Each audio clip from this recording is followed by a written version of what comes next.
السلام عليكم، ازيكم؟ عاملين ايه؟ يا رب تكونوا بخير. هنعمل بسكوت القهوة بطريقة سهلة وبسيطة.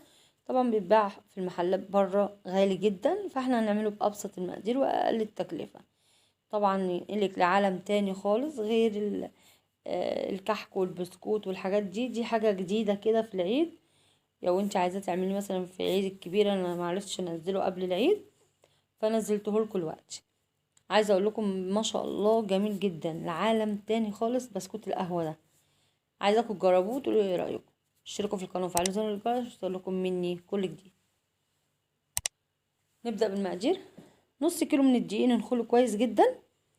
ربع كيلو من الزبده بدرجه حراره المطبخ. 125 جرام من السكر البودره. ربع كوبايه من الزيت النباتي. معلقتين صغيرين من قهوه سريعه الذوبان، وثلاث معالق من الكاكاو الاسباني الخام. هنا معلقتين من النشا، معلقتين من لبن البودره. عندي بيضه وذرة بسيطة من الملح، وعندي فانيليا سايلة او عادية. ربع معلقة صغيرة من البيكنج باودر، ما تكتريش البيكنج باودر، ما تبالغيش فيه عشان خاطر حجم الكوكيز ما يكبرش معاكي وينفش كده، عايزينه ايه يبقى ماسك نفسه. هنا معايا بولة حطيت فيها الزبدة، وحطيت فيها الزيت، وحطيت فيها السكر. لازم تضربيهم كويس جدا. ما عندكيش مضرب كهربي، اشتغل بالمضرب اليدوي بس هياخد معاكي وقت شوية. تقعدي مثلا 10 دقايق، تقعدي تقلبي كده بالمضرب، هيبقى ايه الخليط معاكي كويس. ضربت كويس جدا. لازم تضربي السكر مع الزبدة كويس جدا بدرجة حرارة المطبخ. اضرب كده لحد ما تبقى ايه قوامها يزيد كده معاكي زي الكريم جانتيه عشان تنجح معاكي البسكوتة. اهم حاجة السكر البودرة انا بعمله في البيت في الكبة كده، وبعدين ببتدي انخله عشان اللي بره بيبقى فيه نسبة نشا فهينشف معاكي البسكوتة. الأحسن ان انتي تعملي السكر البودرة في البيت. ضربته بقى كويس جدا. انا حطيت طبعا البيضة، ما جاتش الحتة اللي هي بتاع البيضة، حطيت البيضة وبعدين ضربتها بردك لحد ما اختفت. حطيت بقى كل المكونات بتاعتي. اهم حاجة ما تعجنيش في البسكوتة، ما تعجنيش في البسكوتة عشان خاطر ما ايه ما تبقاش تعمل عرق كده اكنك بتعجني عجين. لا، احنا عايزين بس تتقلب، تقلبي بس تختفي الدقيق معاكي. اشتركوا في القناة وفعلوا زر الجرس عشان يوصلكم مني كل جديد. قلبت كده، بصوا خلاص. مجرد بس تسيبي البولة بتاعتك خلاص. لو لقيتيها كده اللي هي طرية خالص، حط لها معلقتين من الدقيق. اهم حاجة تسيبي البولة معاكي. بصوا مش مشقاها وجميلة جدا. ترتاح بقى 10 دقايق وبعدين نشتغل فيها. خلاص كده. انا جبت بقى قطعة صغيرة وبعدين اعملها بين ايديا كده. اعملها بصي قد عقلة الصباع.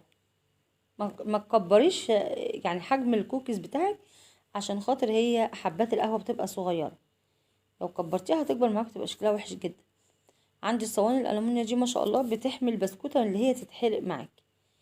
فالأفضل معاكم اللي انتوا تجيبوا الصواني دي، حلوة كويسة جدا، أحسن من السجاطة. تدخليها الفرن وتبصي تلاقيها اتحرقت معاك الكوكيز، الكحك والبسكوت والحاجات دي كلها. هعملها بقى قطع صغيرة جدا بين ايديا كده واعملها. اهم حاجة في الكوكيز او اي بسكوت اللي انتي توزني بميزان المطبخ. قللتي كترتي هيبوظ معاكي الكوكيز، لازم الميزان.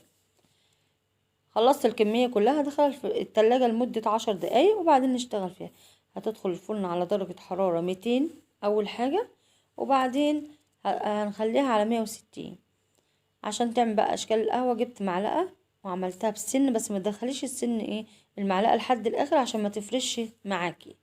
يعني لطرف المعلقة كده، نحط بالراحة كده عشان تدي شكل حبات القهوة. تدخل على درجة حرارة 200 أول حاجة 5 دقايق، وبعدين تقللي درجة الحرارة ل160. لازم البسكوتات تتحط على على مرحلتين. بصوا ما شاء الله بسن المعلقة بسيطة، بس ما تحطهاش لحد الآخر عشان ما تفرش معاكي. ما شاء الله طلع بصوا مستوي مش محروق. وخلي بالكوا عشان لازم تقفي جنبيه عشان ما يتحرقش. عشان بصوا حجم الكوكيز صغير جدا ما فرش معايا. ممكن تخليه كده. اللي عايز يكمل معايا تزويق ماشي، بس هي بيتاكل كده يعني. علة اليوتيوب عامله كده، او طرف مثلا البسكوتة تحطيها في الشوكولاتة. هنا جبت مربى حليب او نوتيلا بيضة زي ما انت عايزه. جبت بقى قطعة من البسكوت وحطيت كده مربى الحليب في النص، وبعدين لزقتهم في بعض. اما اخلصهم بقى لازم يدخلوا الفريزر لمدة ساعة، عشان ما ينزل في الشوكولاتة يروح طالع معاك البسكوتة، تبقى جميلة جدا ما تغلبكيش. عايزة اقول لكم مربى الحليب دي جميلة جدا، انا منزلاها على القناة. اللي عايز يعمل مربى الحليب احسن طبعا من الجاهزة. اي حاجة هتعمليها في بيتك هتبسط اولادك، وهتبقى طعمها جميل جدا، وانت يعني تبقي مبسوطة ان انت بتقدمي الحاجة انت عاملاها بايديكي لضيوفك. هنا على حمام مائي بقى سيحت الشوكولاتة مع شوية زيت كده، شوية زيت نباتي، متحطيش زيت اي زيت عشان ما يبقاش ليه طعم ويكرف الحاجة كده. هنا ورقة زبدة، وانت ما حطيتيش على ورقة زبدة هتمسك الشوكولاتة في الايه، في الصينية او الحاجة اللي انت عاملة بيها. فلازم ورقة زبدة، ما عندكيش ورقة زبدة يبقى كيس تلاجة. هحط بقى بعد ما طلعته من الفريزر هحطه في الشوكولاتة واروح مطلعاه على طول.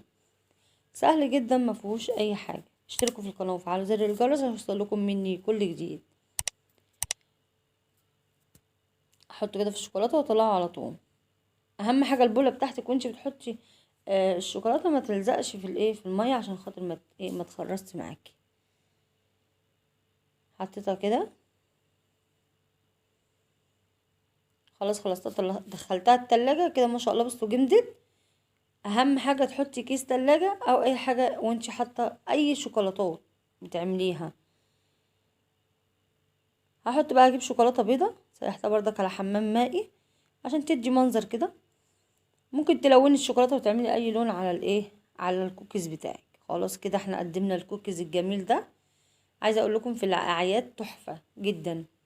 وان شاء الله باذن الله هعمل لكم شوكولاته بمربى الحليب والبندق، جميله جدا. عايزه اقول لكم بقى ايه، حاجه جميله جدا. تحفظي بقى انت في في بلاستيكيه كده تكون نظيفه محكمه، تحطي فيه بين كيسين، تحطي البسكوت وتحفظيه في قلب التلاجة، وتطلعي منه قبليه بساعه كده عشان ايه، يهدى شويه.